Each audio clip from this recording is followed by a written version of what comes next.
We're now here also, so multiple streams on TikTok. If you are on TikTok, come over to the live stream, honkingforfreedom.locals.com, or on YouTube to youtube.com/BJD online. It is the Freedom Coffee live stream where we all celebrate the freedoms that we have and that we got back as a result of the Freedom Convoy. And we talk about expanding our freedoms in the future. And there's going to be some interesting stuff that we're going to talk about related to, we're going to talk a little about Pfizer and cognitive biases and people who are utilizing cognitive biases to manipulate some of you. That's why they're very upset with me. And the Convoy celebrations. And there's going to be lots of celebrations over the next few weeks. And I do predict these celebrations are going to grow in capacity, and the other thing I'm going to mention, last night we had the first Freedom Convoy Papers Twitter stream that was hosted by Diverge Media, and I'm going to play something from Diverge Media in the live stream that's kind of relevant to all of this stuff, as they've been going through all the documents, the POEC documents, everything related to the Freedom Convoy legal stuff, and finding some very, I don't know, they think they're disturbing things. I just think it's kind of predictable from a corrupt political class. I would expect nothing less from them. So, all right. So let me just, so if you're on TikTok, come join us. It's going to be lots of fun.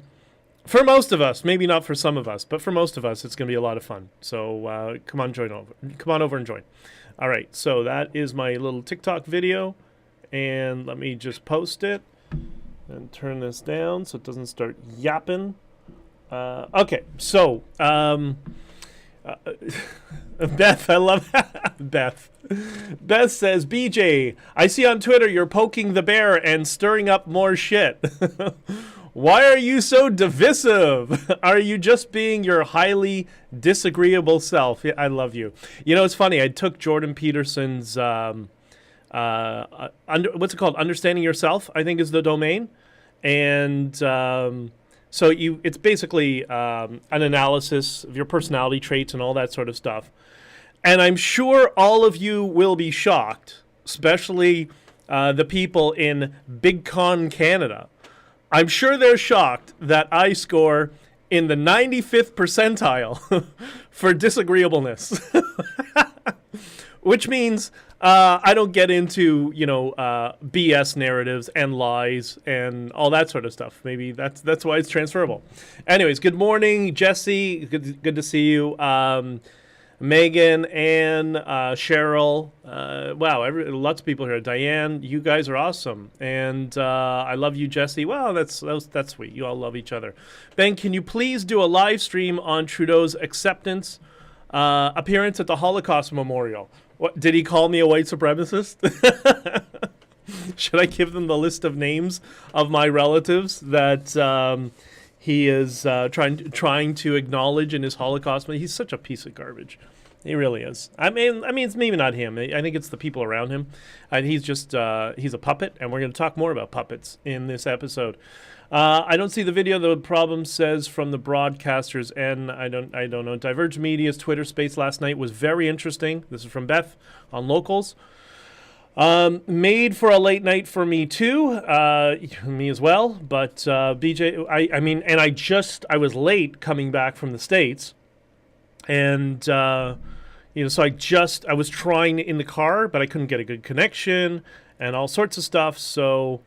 It is what it is, but it was. I finally managed to join in the room after it had been maybe an hour or something like that. But it was a fascinating hour when I joined in, and we'll talk about that a little bit. Let me just post this to Instagram and all this stuff simultaneously. This gets a little confusing. Oh, and there's all right. Anyways. BJ, glad you liked my comment. I figured it would make you laugh, which was the goal, really. Yeah, I mean, so divisive. Exposing corruption is so divisive. Why can't you just be a team player, right? Why can't you just go with, lying and fleecing people and, exploiting them for their donations? Just be a team player. It's so funny. Oh, it's going to be an interesting year. And the Convoy celebrations are going to be very, very interesting in their own right. But we'll get into that. Okay, so last night's Twitter space, I'm going to actually have something from Greg from Diverge Media I want to bring up. Oh, good morning, Bridget's here as well. And Jesse, you have to be the most enthusiastic commentator and supporter. I love you for it. And please don't ever leave. We will all miss you. And Bridget just says, yeah, we miss you, beautiful. Okay, so the first anniversary celebrations are slowly starting. You're starting to see a lot of it online as the political class and the fake news media tries to bait people into being destructive and doing convoys. And regular people are communicating with everybody else to focus on love and unity without the collaborators, but unifying those of us who actually had good intentions for the Freedom Convoy, and the fact that we achieved a lot with this convoy and getting our provincial mandates, despite the fact that Doug Ford invoked the Emergency Measures Act 2 days before Trudeau, and then ultimately the federal mandates, which were dropped several months later. Listen, it worked out. We got what we wanted. It just took a little while to get there, which is what I tell everybody all the time, right? We'll get there. We just got to be patient, unfortunately. That's just kind of, patience is the name of the game in chess, and also being six steps ahead and at least 6 months ahead. Oops. Well, anyways, so there's a lot of stuff going on. I have a question for all of you. Tell me what you think in the comments, if you think this is a good idea. So for 10 months, I was trying to communicate with Tamara. And as we know, and I've indicated to some of you on here, there was a coordinated effort from our lawyers who don't understand the client-solicitor relationship to keep Tamara segregated from the rest of us, particularly segregated from me. And so that went on and for me, on my end, it was every 2 weeks I would send a message or a signal message or whatever and say, I got to have a call with Tamara. We got to talk. I got to explain to her, oh, yeah, we'll get back to you. Oh, next week. Oh, 2 weeks from now. Oh, next month. Oh, we're really busy now. Oh, she sends her love, but can't do it right now, whatever. And that went on for 8 or 9 months, and then I got wind that they were going to try to conspire and build this narrative to try to blame the EMA on a tweet.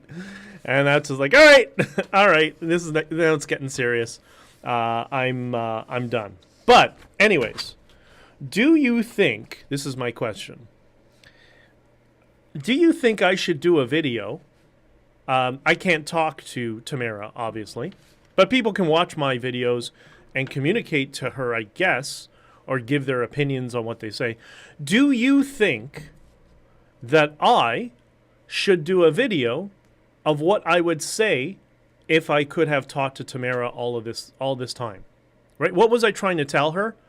And what would I try to tell her now? And I think this time frame of the 1 year anniversary, because it's over 1 year since she called me and asked me to help her and to get involved, should I, do a video talking to Tamara and, just going A to Z? And, here we go.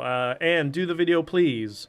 K9, all right, yeah, I guess. Beth, oh my goodness, yes, a personal video of you talking to Tamara would be awesome. Okay, well, everybody else let me know in the comments, because I'm considering that, because there's so much. It would probably be a pretty long video. It'd probably be, 45 minutes or so, and would communicate a lot of what I was trying to tell her during that period, and what sort of things I would recommend and tell her now. And just, friends trying to catch up. We can't talk. I don't want to put her at risk, which is why I didn't go to that stupid award ceremony that they set up that put her at risk and got her rearrested when Hurt Locker photobombed a picture. And so, yeah, I know. I'll BJ do a video. Okay, yeah, okay, I will. Let me see what I can do.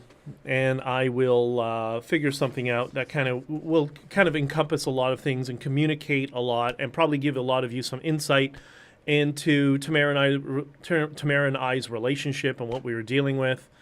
I think that will help because, there is, I was just talking to somebody who was asking about how the lawyers, took control and all that sort of stuff. And I'm like, the problem was Tamara, anybody who's in the situation that Tamara was in, needs to have a handler or have a moat around them, which is what I've done because I've been in those situations before. Many years ago, I had a staff of 2,500 employees. You can't, or manage the staff of 2,100 employees for a company. You can't manage that volume of requests if you don't have some sort of structure and a moat around you and somebody that they would go to first, which is what I and others were trying to encourage her. But that's not Tamara's style. Tamara is very, she connects with people emotionally one-on-one, and she didn't want to do that. So I get that. I understand that. But, the trade-off is, because life is all about trade-offs, is you just get bombarded with stuff, and you ultimately, and I saw it was happening with her every day. It would get earlier and earlier in the day. I saw that she was suffering from decision fatigue, which is a very real problem that militaries try to address.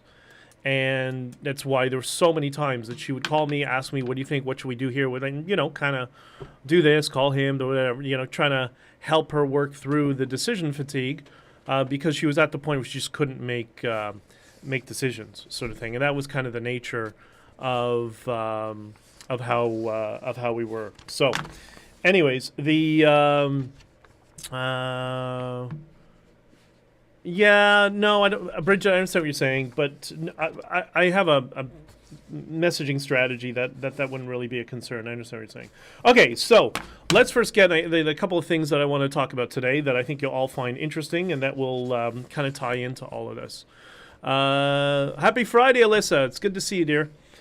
The first is we saw this. We're going to shift a little bit over to something I don't talk about, which is medicine and vaccines and doctors and whatever. I understand enough about the scientific method and meta-studies versus observational studies and the different processes for those studies and the peer review process to understand about science and scientific research that, like Mark Twain said, it's not what you know that gets you, it's what you know that just ain't so. So because of that, I've hedged my bets on time, and I want to see how things evolve over time. I'm not saying you shouldn't get involved in the conversation and the discussion. You should, but that's not me. I just want to focus on freedom and your ability to talk about this stuff without being lambasted and attacked by people. We should all be able to talk about all the things we want to talk about, right? So early on, and this is what I will say about this, and this relates to, I think, what we see with that leak from Pfizer. Early on, I suggested something along the lines of what he said. So the first thing is, and don't get upset at me, this is just what I observe. I don't think, and I'm not the only one who's observed this as well. If you notice, he's careful. He doesn't say we're doing this. He said we're looking at doing this. So does that mean, in terms of, modifying any sort of cerveza sickness and we'll create the next evolution as opposed to nature doing the evolution? And I guess there could be a scientific, a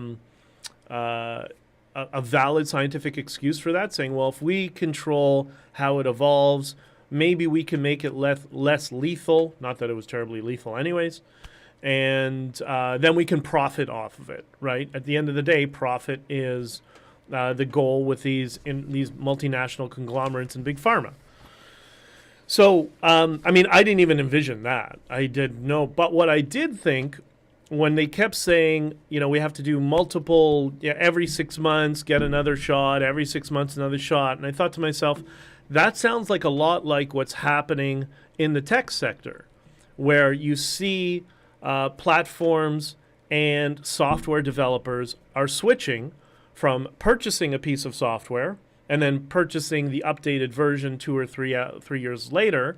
They've switched over to a subscription model. Everybody wants a subscription model, and that comes to the way that financing is done in the tech sector, which ironically relates to a meeting I'm having later on today about exactly that phenomenon. So I think I said to some friends privately, I said, it sounds an awful lot like they're trying to switch medication and pharmaceuticals from a purchasing model to a subscription model, right? Because when you have a subscription model, then it's so much easier to leverage additional capital. For what purpose would they want to leverage additional capital? I don't know. Who knows? There's a million different reasons they could be trying to do that, and it's not necessarily nefarious. It could be bad, could be good, whatever, right? And when I saw the video of the guy from Pfizer, suggesting that, we want to engineer each generation of the cerveza sickness, because then we can engineer the antidote or the vaccine or therapeutic, whatever you want to call it. That's when I realized, was I right? Because that would make sense.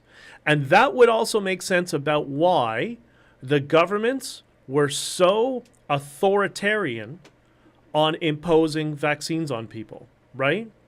Because the new model of healthcare and medicine is subscription-based.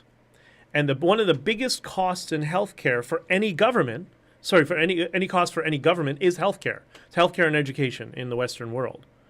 Well, if they can shift and defer many of the expenses of healthcare to a subscription model of big pharma, if only those damn anti-vaxxers would take all the vaccines, then we could significantly reduce the impact on the government's balance sheet for the cost of healthcare.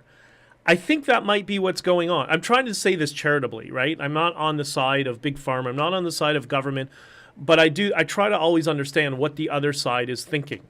And if I take away they're all Dr. Evil and whatever cap and think, well, let's think like business. Let's think about big business and how government operates, then yeah. Okay, and Tao says gain of function is illegal. And this is this game, if they want to engineer the next generation to make it less lethal, technically that's gain of function, technically. So I think we're starting to see the pieces all come together. And it's more evident that many of our governments are bankrupt. You hear this in the Bitcoin space all the time. And that's why they were so authoritarian on trying to get every single person. Remember, it has to be 99% vaccinated, and anybody who knows statistics or inventory control or human behavior understands there's no such thing as 100%. But if the goal is to modify our medical system to a subscription model, then they would need that 100%. They would have to. And I don't know, just a theory of that's. I think that's what might be going on. But who knows? Maybe over time we will we'll find some of that out. And I hope that doesn't.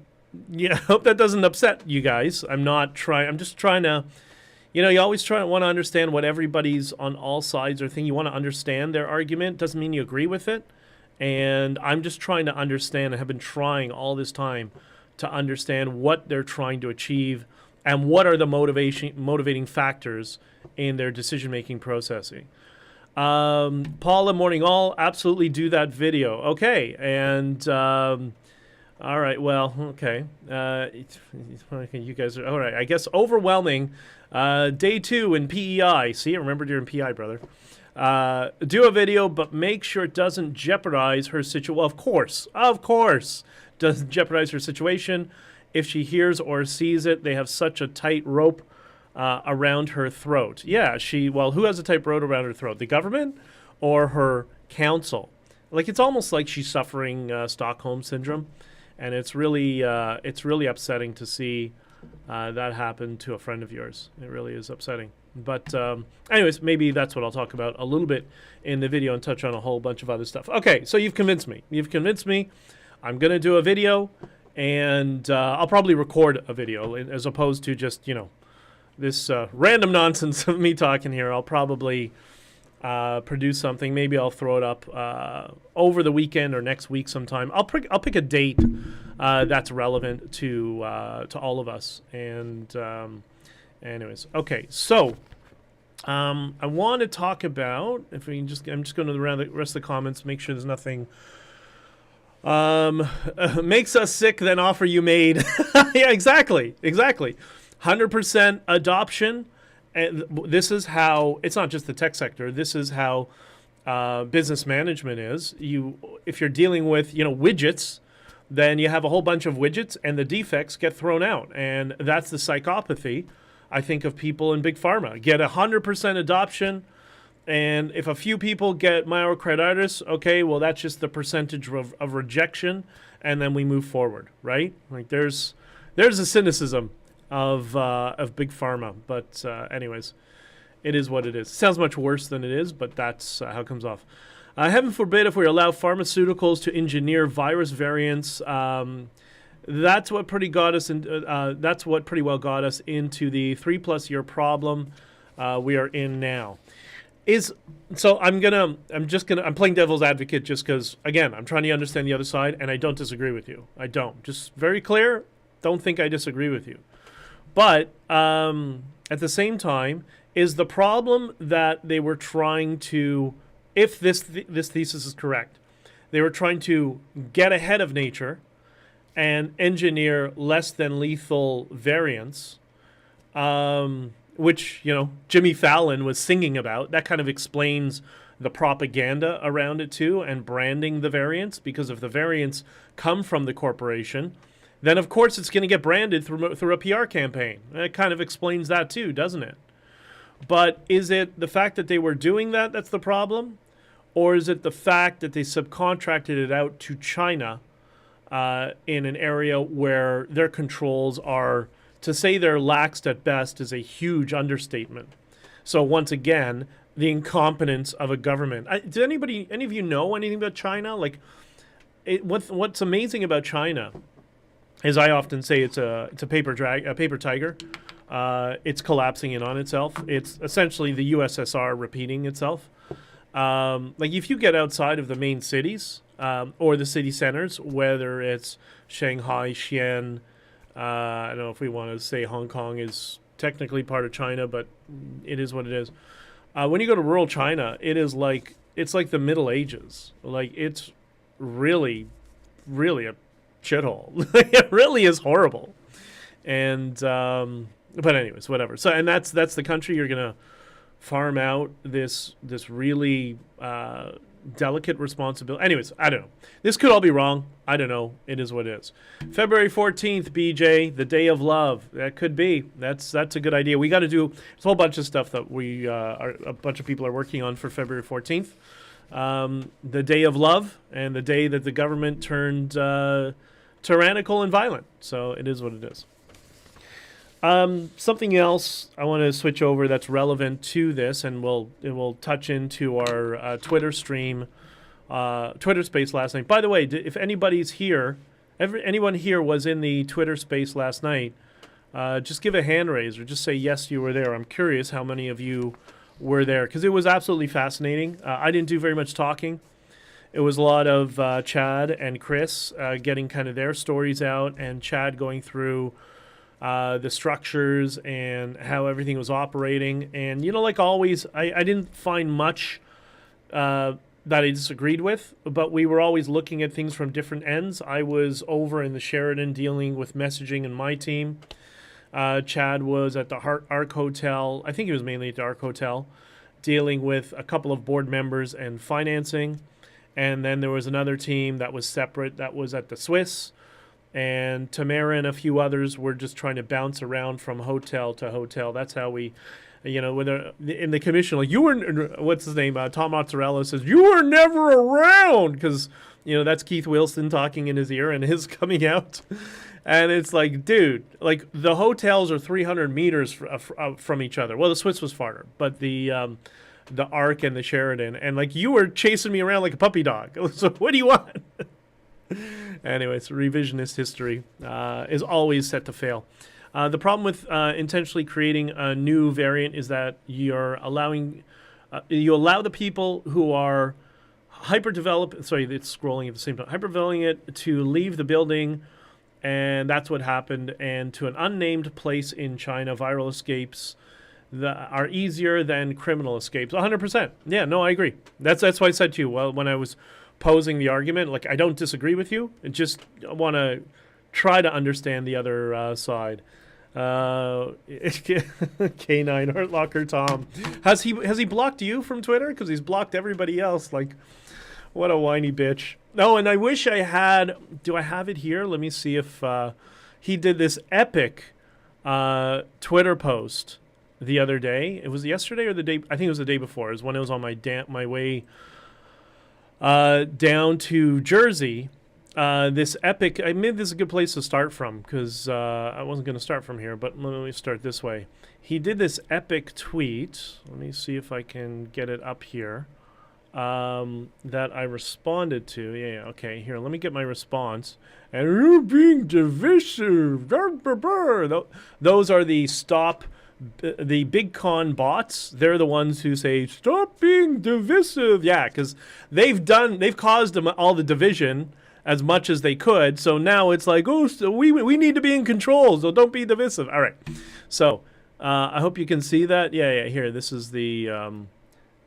This is the one I wanted to highlight. Let me get this out of Ecam Life. All right, yeah, there we go.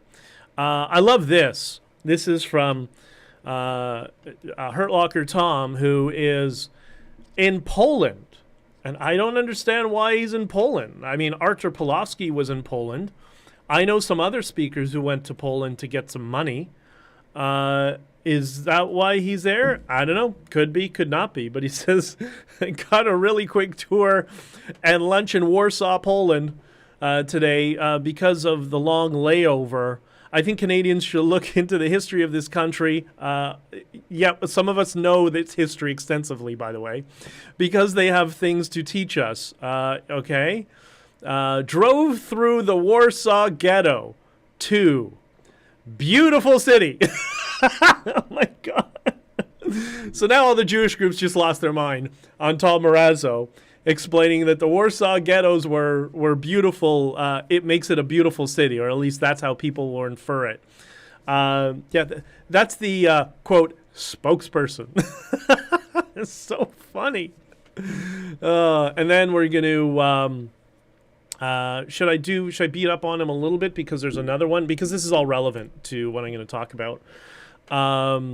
Actually, this is even more relevant because it was, I think, the National Telegraph posted it. I should remember because you'll like this. We submitted this as evidence in the inquiry. And there's going to be a little bit of a kerfuffle about that. That's going to be one of the controversies, I believe, that is coming up very, very soon. So I'm trying to remember when we submitted the evidence. It was 340. You guys watched the testimony. So this is where Hurt Locker Tom, who is not part of the establishment and claims not to have had any involvement, despite the fact that he clearly admitted he was talking to Randy Hillier and Dean French, Doug Ford's former chief of staff. So all of this time he was trying just to begin his speech to talk about why we should be supporting the cops. And listen, I come from a my family that are police officers, but even my family that are police officers looked at me and said, yeah, that's the kind of BS and nonsense we're dealing with in policing, with i.e. the behavior of Ottawa police and the politicization. So we'll watch a little bit of this, okay, for a reason. So this is when he began it by throwing his script away. So now this is just him talking without a script telling him what to say. I lost my job. I lost my job. I lost my bank accounts. Let's listen to him. I lost everything too. I live in my car right now. Do you guys know that? I live in my car. I lost everything. And you guys won't even shut your mouths for 2 minutes and let me get some sense into your heads. Just stop. Just stop. Check your ego. You know what? Just speak, don't listen. Just speak. It's incredibly hard. It is incredibly hard to be peaceful. And I can tell you, as a soldier for 25 years... All right, well, Anyways, so clearly, and he's, by the way, the guy who says, I don't know, maybe he's a Fed. He doesn't say it directly. People say, oh, is Dichter a Fed? He does the, I don't know, there's some questions about him. So anyways, the reason, why am I bringing this up? Why is this important? All right, I want to talk to you about this specific cognitive bias. And Tao, ask me about that before the end. You're asking me about Viva and Mackenzie, and I'll explain that. What's the cognitive bias that's been exploited and is being used to exploit all of you? This is why I keep getting attacked, and why there's, the camps. Political parties do this all the time. He's not smart enough to understand this, and I know the people who are implanting this in him, and that's why they're writing the scripts, because they're trying to capitalize on it. So one of the things I mocked him with, and I intentionally mocked him with this in the past and brought this up, is, and I think I even said this in the testimony, didn't I? That Marazzo, who, again, showed up out of nowhere, Tamara didn't like him, I didn't like him, nobody liked him, and I'm going to get into the Diverge Media question that was sent to me earlier this morning about him. But I was mocking him over the fact that every other sentence, he would use the word soldier and battlefield. You must have seen that. He was doing that in this little mental breakdown on Canada Day, right? He was talking about the soldier and the battlefield. It's always soldier, battlefield, soldier, battlefield. Now, he's never been deployed, despite being an officer, which is a big question mark in the CAF, right? He was apparently a middle manager, and he got to, a captain rank or something like that? But he's an office manager. Office manager, never deployed, never left the country, which, okay, well, whatever. Thank you for your service. But why would somebody who was an office manager constantly, in the frame of this convoy, this protest, use the words soldier and battlefield and try, but fail, to tell stories around those virtues of being a soldier and a battlefield? Do you know why? Does somebody know? If you know why, tell me here. If you understand cognitive biases or marketing strategies or whatever, you'll understand exactly what I mean. I want to see if anybody gets it. And I'll read a comment here from Beth. What I enjoyed most about the Diverge Media Twitter space last night was hearing the research and experiences of others and how it confirms everything BJ has shared these many months. Listen, Diverge Media wasn't on my side either until they heard my side of the story, and then they started digging into all the records, all the evidence that was submitted at the POAC leading up to, looking at all the interviews, and realizing that, oh, wait, hey, Dichter is telling the truth. Jesse, another stream, someone said, good morning, BJ, and I said that is as safe as saying hi, Jack, on a plane. Okay. Nah, listen, people are they slip into cognitive dissonance, and it's our job together to pull them out of this cognitive dissonance that they've slipped into. And what's caused them to slide into this cognitive dissonance is this cognitive behavior that this cognitive bias that Tom Marazzo's brains, who's ever telling him to say what he says, I'm not going to say who yet, they're exploiting. And the name of it is called, as you can probably figure out by the title of this video, it's called the Hallow effect. And you establish the Hallow effect through repetition, right? There doesn't have to be substance, but there is a constant, soldier, battlefield, Tom Marazzo, soldier, battlefield, Tom Marazzo. And what he's utilizing, and it's quite disgusting, actually, is the history and tradition and respect for soldiers and the military to cover him with a halo. So then, once he gets an audience that has buy-in with this narrative, then they can promulgate whatever they want. Then they can say whatever things that are factually untruth. Because when somebody comes along several months later, maybe in a commission, and testifies on the record, and by the way, did you notice when he's not on the record, it's almost like it's the Tom Marazzo convoy. But when he's on the record during the testimony, what did he say? I had very little to do with it. That's what he said legally on the record. But the people who have buy-in with this narrative of the halo effect, they won't hear that. It could be right in front of them. They could watch him saying it word for word, and they'll never hear it. Because that would cause them to slip into cognitive dissonance. It would force them to question their preconceived ideas, and we as people don't do that. That's why we have the scientific method. That's the purpose of the scientific method, is to hedge against cognitive bias and cognitive dissonance. So that's what they're using. That's what part of the messaging strategy from the people who really caused a lot of damage to the convoy connected to the government are using. And this is typical strategies that are used in political parties and used in political messaging. They don't know how to govern, but they do know how to manipulate you. And that's exactly what they're doing. So the people that started attacking me, it's not because they were evil people, but they were suffering cognitive dissonance because they bought into this narrative. The other narrative that they started promulgating in August and releasing was, there was a deal. Dichter's tweet ruined it, but there was a deal. If you notice now, they're already testing messaging, and they're having members of that other fake party throwing this messaging out saying, well, they tried to have a deal, but it was never really accepted by the city of Ottawa. Oh, well, that's not what they said during the commission, is it? What they do, they kept saying there's a deal. But because there's not buy-in, people aren't buying it, and people are starting to ask questions.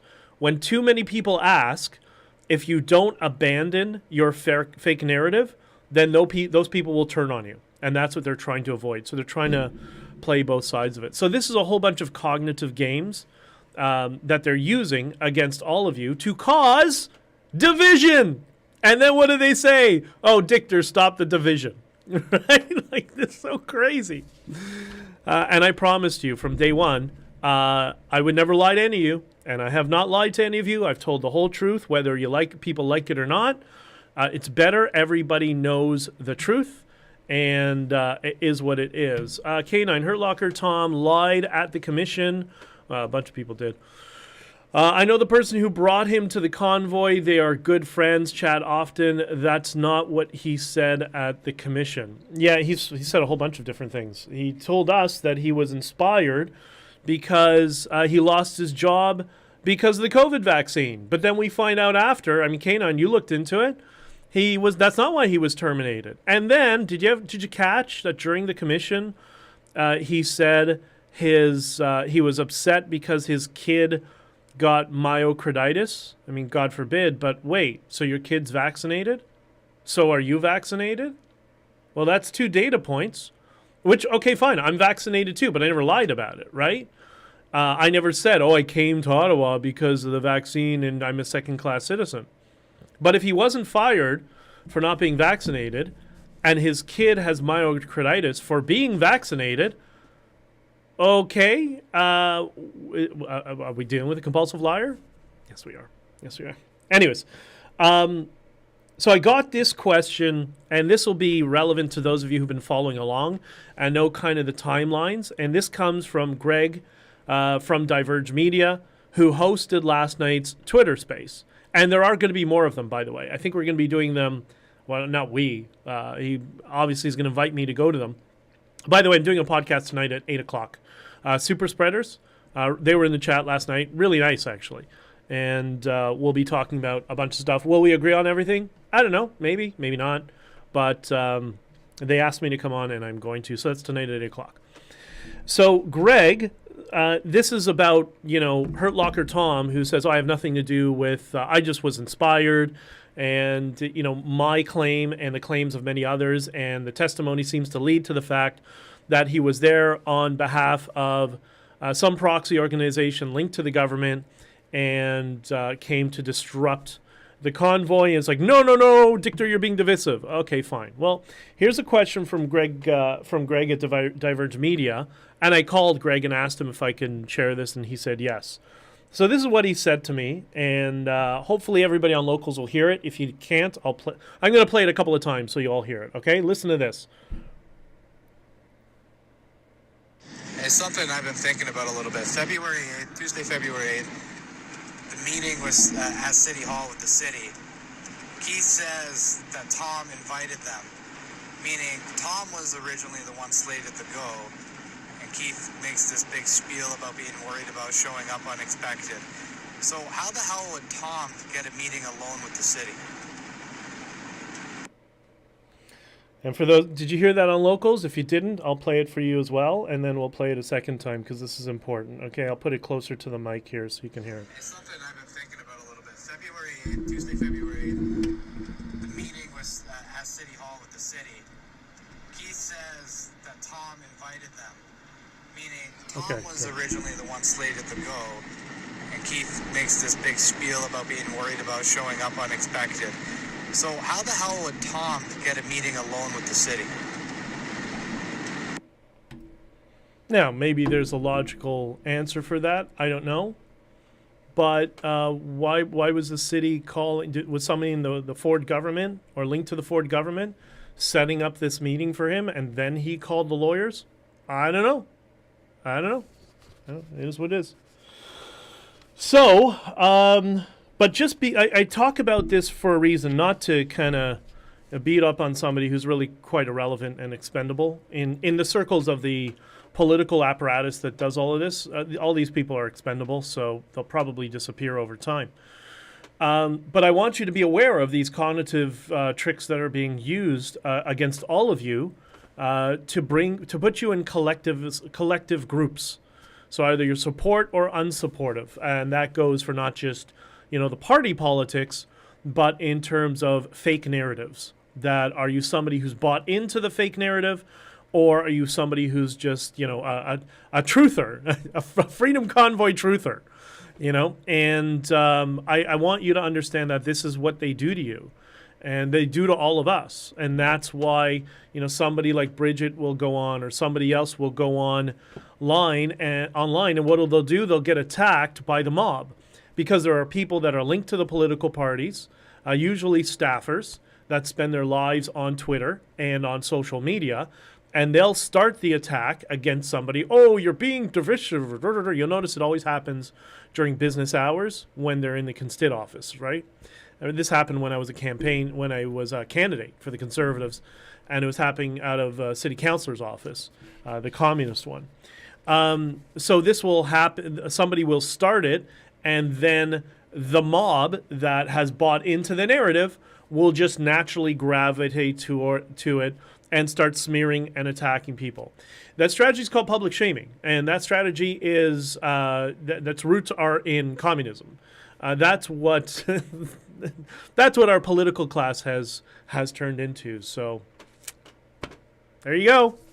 But I want you to know that that's what happens. And people like this guy who probably is not going to be around in the next 2 years. Nobody will know who he is. I mean, they're ventriloquist puppets. He's the same as Trudeau. Trudeau's the same way, right? If there's no script, then it's just word salad that comes out that doesn't make sense because they don't know how to engage authentically with a crowd and a crowd of supporters. Like, how could you step in front of how could you step in front of a crowd of Freedom Convoy supporters on Canada Day and not know how to talk to them?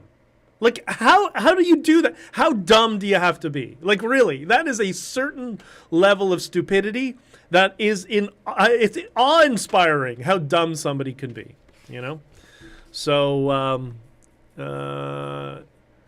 right, BJ, not the one person that came at me says I did something to them other than questions. I don't understand what you mean. Maybe I'm reading that wrong. I think I understand what you mean, but maybe clarify it a little bit better. He's heavily tied to rebels, so I'm sure There's lots of communication there back and forth. Well, that ties into Big Con Canada and how this whole network and apparatus works. And, you know, I will have a chart and explain all of that and going forward. Okay. Tao asked a very good question, and I'm going to have to call up a link here. Give me 1 second, because I want to just nip this in the bud so everybody kind of knows we're not focused on all of this sort of stuff. Wyatt, you didn't... I got this from Wyatt. Yeah. Wait, no, that's that one. And it was a very interesting question. You know, one of the big problems is nowadays is disappearing messages when you have all this stuff going, and then people's okay, no. Okay, I wish I had it. Oh wait, you know, maybe I do. Just talk amongst yourself. This is going to be relevant. This is relevant to the debanking and all that stuff that's going on. That's another attempt to slip everybody into mass hysteria. I'm not supporting debanking, by the way, obviously. For obvious reasons, it happened to me, and I've said many times, it shouldn't happen to anybody. It's cruel and unusual punishment in the modern world. So I would never, ever, ever do that. But let me scroll down. You know what the problem is? I'm tweeting way too much, and I'm losing track of the ones that are relevant. Hold on. Here we go. This is it. Okay. Yeah, okay. Found it. I'm going to put it on the screen. So this, all right, this is, okay. So this is relevant to ban Scotiabank. And, you know, I guess there's some people that are like, oh, well, they apologized to Dichter. Yes, because I wrote a letter to their president and I CC'd a bunch of lawyers. So I got a response and they apologized. And that's the thing that went in Zero Hedge and Daily Wire and all that sort of stuff, right? But now Viva is all up in arms about Mackenzie, which is what Tao is asking about, being, quote, debanked. And I mean, the first thing is, like, nobody should be debanked. Dealing with banks is frustrating as it is already. That's why one of the many reasons I'm a proponent of Bitcoin and having some sort of safe haven asset that's separate from the fiat system that is becoming increasingly more authoritarian, okay? But I remember seeing this, and it smelled a lot like, and I'm not going to say this, I don't mean this actually in a negative or pejorative way, when I say Maxime Bernier's fake arrest. Remember, he was arrested in Manitoba. I say fake, that's not a fair characterization, but he was warned. He was told, if you go to this area or this site, whatever it was, you're going to be arrested. And they turned that into a PR opportunity, which is, okay, fine. That happens in politics. That's kind of good messaging. That actually sends a message. So I'm not actually against that. I mean, you know, good for him. Okay, he went, he got arrested and released and all that sort of stuff. But it wasn't entirely like unpredicted, and they didn't know. It's not like they didn't know what was going to happen, right? Okay, fine. So that was that. So when I saw this whole debanking Mackenzie, I thought, this smells a lot like Bernier being arrested, that there's more to the story. And again, nobody should be debanked, not even him, not Mackenzie, nobody else should be debanked for having opinions ever. But there's more to, so I've reached out and I called a couple of friends who are lawyers and 3 people I know who work in banking, pretty high up in banking, and it said, what do you make of this? And they're like, yeah, there's something more. And they said to me, what was the conversation before the recording? I said, I don't know. And this is something that police always complain about when they see videos about police brutality online. It's always like, yeah, why didn't you show what was happening the 2 minutes before when they were punching us when we had to eventually, you know, pull our guns on them or whatever, right? Okay, fine. So that's what I've been told, and I'm trying to stay neutral on all of this and kind of give him the benefit of the doubt. And then somebody posted this. Let me put it on a Twitter space. On the feed here for you. And it reads, busted. Early December, Jeremy McKenzie is one of his saner streams, admits that Scotiabank will likely debank him soon, in parentheses, with cause, and that he has several different bank accounts in other places already in place to be prepared for the inevitable. Okay? So what is the big... So there's clearly more to the story, I guess, is what he's admitting, which, okay, fine, I guess so. So I'm not going to play what he says. You guys can go read it and whatever, because I haven't heard it, and to be entirely honest, I don't want his voice on my stream ever. But there's just more to the story, always. It always seems to be the case that there's something more going on, and this is more of the big con Canada outrage machine trying to cause all of you to slip into mass hysteria. And listen, I'm no fan of our banks for what they did to myself and all the other truckers. And they do owe us an apology, maybe reparations. I don't know. But I get really upset when other people then try to exploit it and do the, hey, me too. Like, no, not you too. Not you too. This was the invocation of Canada's equivalent of martial law to freeze everything that we have to try to starve us. This for us was not a game. This was very, very serious. And I remember somebody in particular, I don't want to give their name, one of the truckers who said, I have diabetes and I need to buy insulin. How am I going to do that if I don't have access to anything, credit cards, bank accounts, whatever? Because that was the government trying to kill this person, is exactly what it was. So, Tal, I don't know if that kind of communicates my perspectives, but I hope it does. I don't like the games, and I don't like people trying to exploit your goodwill and your good nature. You've all been really amazing with me as well, and very supportive. And even when we disagree, we disagree out of respect, and we still love each other. Well, don't trust them at this point, Bridget. Okay, you guys are going back. I'm losing track of the comments. It's been with Scotiabank for 30 years, apparently, and has had 2 mortgages. So for them to call and say it's a risky relationship is ridiculous in my humble opinion. Yeah. You know what I was thinking? And I'm sure he didn't do this. But just as a thought exercise, because again, I'm always trying to understand the side I disagree with. And yes, I do that with him too. And I also understand why he's gotten a little confused on some issues, in my opinion. But remember the Diagonalon letter that went to all the senators, which was probably the stupidest thing somebody could do in Canadian history. Like, that was the dumbest. The prank and the meme is funny, but you're going to send fake terrorist demands to senators. It doesn't go to the senators. It goes to their staffers, and their staffers freak out and are obligated to call law enforcement. So this is not a joke. It just makes it worse. Like, everything he did kept making it worse. Like when he was talking about Tamara and myself and the Convoy organizers. They're all stealing all the money. Well, yeah, thanks for being a supporter of the Convoy, you dickhead. Anyways. But what if this dickhead took one of those diagonal letters and he sent them to Scotiabank?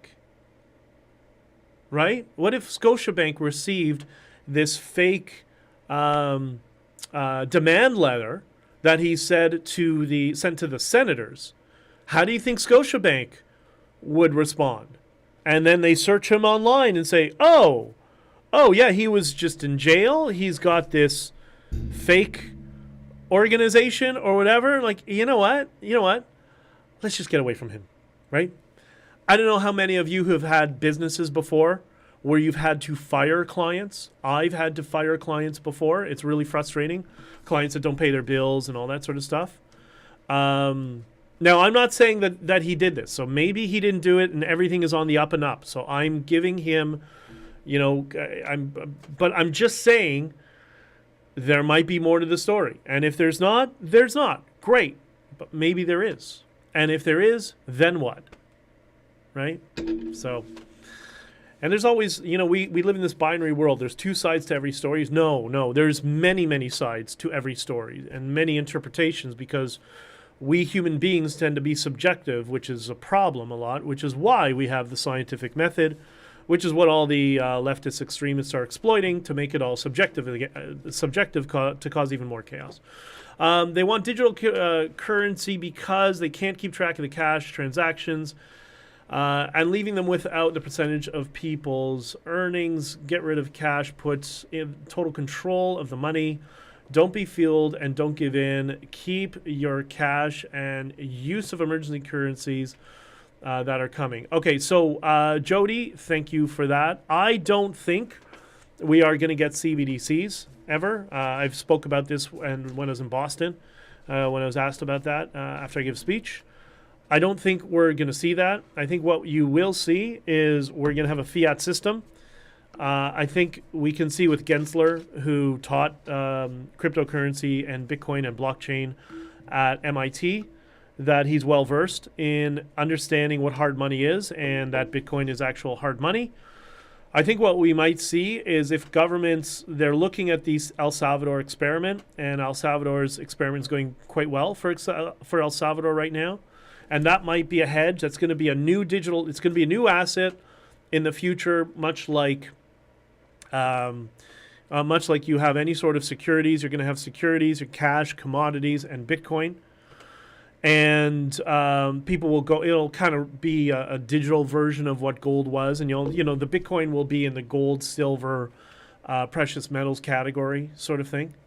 And then the government will just implement, I believe, this is the best and safest hedge for them, is to build a government wallet, in the case of the United States, that's FDIC insured. So if you want to keep your Bitcoin off-chain, secured, cold wallet, that's up to you, but that's really confusing for people who are not techies, right? But if you go to your bank, your commercial bank, and you get your commercial bank's Bitcoin wallet, then we'll make sure it's FDIC insured. So then you don't have to worry about losing the password, because we'll keep the private keys for you. We'll custody it for you. And that way, the government has the best of both worlds. So they've adopted the new technology. People who don't know Bitcoin are able to use Bitcoin. And the government gets to peer into an aspect of people's assets that they didn't have access to before. And if they want to implement taxation policy based on it, or taxation incentives based on it as a saving incentive, that allows them to do so. And I think that's where we're going. And all the CDTC stuff, I think that's an experiment. It's a psychological experiment. If they implement this sort of stuff, will it be adopted into the market? Because we've seen other countries that have implemented CBDCs or their own currency, their own blockchain currency. So Venezuela did the Petro. I think the Bahamas has a CBDC. The Bahamas CBDC has 1,500 transactions a year for the whole country, so nobody uses it. And in the case of the Petro in Venezuela, as soon as people got Petro distributed to them, they all sold it and converted it into dollars. So you can't force a market on people. With China even struggled with the digital yuan. They started with their military, but that's just by force. And once the force is not there, nobody's going to use it. And also the other thing is when politicians realize that their digital wallets of their CBDCs will be the primary targets to be hacked, and it will show us all the contributions that they get that are illicit or illegal, but we'll all have access to it because the world's hackers communities are just going to target politicians and figure out, okay, how do you go into office with a net worth of $500,000 and come out of office being worth $60 million. Well, let's look at their CBDC, because remember, CBDC means it's centralized, which means it can be hacked. People will just, okay, well, let's just go in and see what all these politicians, where they get their money. CBDCs are done. So it's never going to happen. I wouldn't worry about it at all. There's going to be a lot of talk about it. It's going to be used as an experiment, how to implement some sort of Bitcoin type wallet or whatever into our current fiat system without collapsing the whole system. I think that's all they're trying to figure out. That's just my opinion. And then there's the Jason Lowry thing about how it's going to revolutionize the electrical grid, which is absolutely fascinating. Okay, I'm getting tired. I got to be at a meeting in 25 minutes. I'm going to have to leave in 2 minutes. I'm no DB Productions. The Libs are pushing XRP on Canada. Yeah, I didn't get that. DJ was telling me that when I was in Boston talking to him. But I didn't get into too much detail. I'll have to look into it. But I trust you. Send me a message. Tell me what's going on, bro. China uses face recognition now for paying. Yeah, listen, I use my Apple Pay all the time. And what does the Apple Pay do? It scans my face, which is encrypted, supposed to be encrypted on my phone, only on my phone. And that just allows access to my credit card, and that processes the payment. We're going to have variations of that. That's not the problem. The problem is the control of the information and who has access to the information. That's where the problem lies. Right? Becky, David W. Carson, freedom against the vaccine. Okay, we got a bunch of links to the same thing. But what happens if we have a blackout, power outages, internet crash, like the mystery we had last year? People here in town were left in the streets without money. They were left at gas stations, not able to fuel up, left at grocery stores, and blah, blah. Okay, I get you. But, Jody, and I don't disagree with you, how long did that last for? A day? Was it 1 day? I mean, if the entire electrical grid goes down, we're screwed. Like, everything's screwed. The fiat financial system is screwed. And your businesses, they'll be able to transact in cash for a short period of time. But at some point, if it was long and sustained, it would just collapse our whole economy anyways. So I understand what you're saying, but I think it's... And also, when you have the Bitcoin... what's it called? The Bitcoin blockchain system, we'll call it. You can transact over ham radio if you really want to. You know, I could just verbally read out a code and a transaction number and an address. You can accept it on your end, put it on a piece of paper, and vice versa. And then once there's access is restored to the internet, that just gets uploaded to the chain. So it can function without internet access. It's called off-chain, which is what a lot of people don't know. But in order to understand off-chain, you have to understand on-chain Bitcoin transactions, and all of this is why the commercial banking sector has a massive opportunity in front of their faces, and I don't understand why they're not lobbying to implement it into their revenue streams. I got to go. You too, Trish. I got to go as well. So if you steal your phone, BJ, well, I have no money. No, because the money... Bridget's asking if it's steal your phone. No, because Bridget, the money is not stored on your phone. It's stored on the blockchain. It's stored... Remember Napster? Napster was like hundreds of thousands of computers that each stored a little bit of the centralized Napster database. But it wasn't decentralized to the degree of Bitcoin, because Bitcoin has no company, no CEO, no nothing, no entity. Bitcoin works the same way. So the money is not stored on your wallet. Your wallet just accesses a portion of the blockchain that shows where your totals are.